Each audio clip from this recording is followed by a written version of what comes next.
किसान आंदोलन, wrestler protest से हरियाणा में अपनी छवि को कहीं ना कहीं धूमिल कर चुकी बीजेपी ने राज्य को कब्जाने के लिए क्या जतन नहीं किए। विधानसभा चुनाव से ठीक पहले मनोहर लाल को कुर्सी पर से उतारकर नायाब सिंह सैनी को बैठाया तो संशय उत्पन्न हुए कि क्या बीजेपी अपने प्रति राज्य की नाराजगी को गहराई से महसूस कर रही है, और अगर बीजेपी ने राज्य की उस नाराजगी को गहराई से महसूस भी किया तो उतनी संवेदनशीलता उसकी पहली लिस्ट में नजर आनी चाहिए थी, जो कि कहीं नजर नहीं आ रही है। हरियाणा विधानसभा चुनाव के मद्देनजर राज्य में सियासी तैयारियां इस वक्त जोरों शोरों पर हैं। इसी बीच देश की सबसे बड़ी पॉलिटिकल पार्टी बीजेपी ने बुधवार 4 सितंबर को 67 कैंडिडेट्स की अपनी पहली लिस्ट जारी कर दी है। केंद्रीय कमेटी की तरफ से जारी की गई प्रत्याशियों के इस लिस्ट में 30% नए चेहरों को मौका दिया गया है। हालांकि ऐसा नहीं है कि बीजेपी ने हरियाणा में ही 30% नए चेहरे उतारे हैं। बीते कई विधानसभा चुनाव में बीजेपी ऐसा कर चुकी है।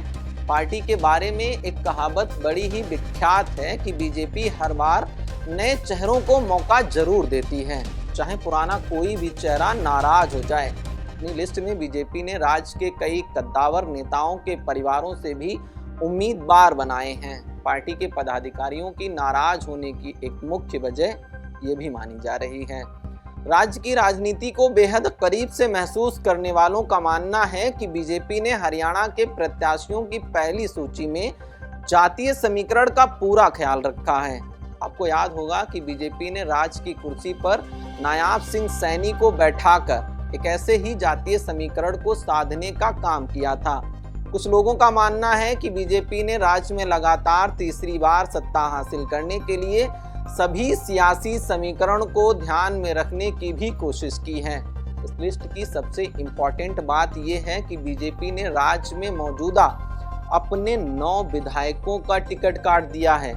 ये बात बाकी राजनीतिक पार्टियों के संदर्भ में अचंभित करने वाली हो सकती है, लेकिन बीजेपी पर यह भरोसा किया जा सकता है कि वो ऐसा कर सकती है।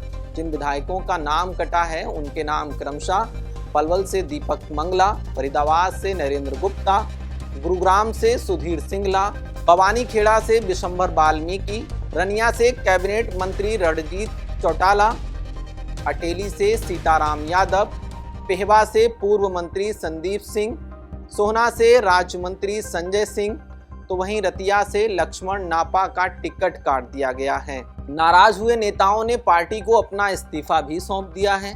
इस्तीफा सौंपने वालों में बीजेपी किसान मोर्चा के प्रदेश अध्यक्ष और पूर्व विधायक सुखविंदर सिंह श्योराणा, उल्काना से बीजेपी प्रदेश कार्यकारिणी सदस्य सीमा गैबीपुर, बीजेपी किसान मोर्चा चरखी दादरी के जिला अध्यक्ष विकास उर्फ भल्ले चेयरमैन, हिसार जिले के उल्काना से टिकट के दावेदार शमशेर गिल और रनिया से कैबिनेट मंत्री रणजीत चौटाला का नाम शामिल है।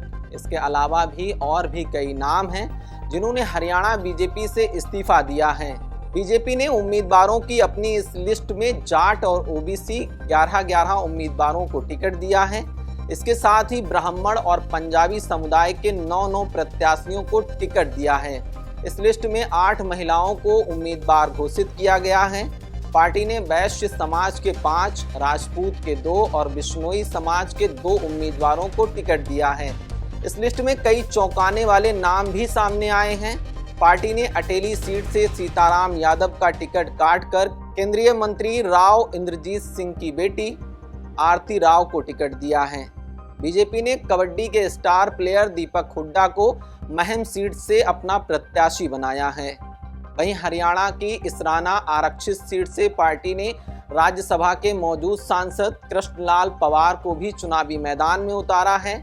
बीजेपी ने रोहतक सीट से पीएम नरेंद्र मोदी के बेहद करीबी नेता माने जाने वाले अरविंद शर्मा को टिकट दिया है।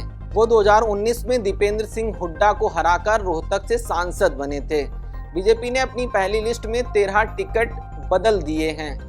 इस लिस्ट में नातेदारों और रिश्तेदारों को मजा आ गया है। वो कैसे, ये भी जान लीजिए। बीजेपी ने अपनी पहली लिस्ट में नेताओं की बेटी और बेटा को खूब टिकट दिए हैं। कितने दिए हैं, यहाँ पर हम आपको ये भी बताने की कोशिश करते हैं। नंबर 1, भव्य बिश्नोई। कुलदीप बिश्नोई के बेटे हैं ये। श्रुति चौधरी किरण चौधरी की बेटी हैं।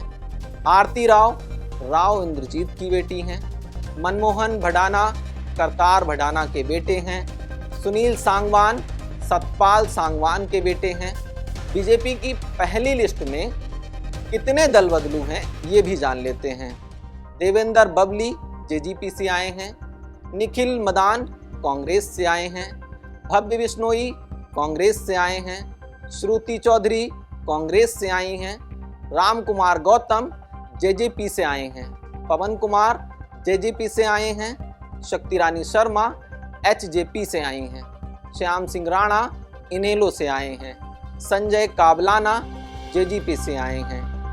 बीजेपी की पहली लिस्ट में हरियाणा के मुख्यमंत्री नायब सिंह सैनी की सीट बदलना राजनीतिक गलियारों में चर्चा का विषय बना हुआ है।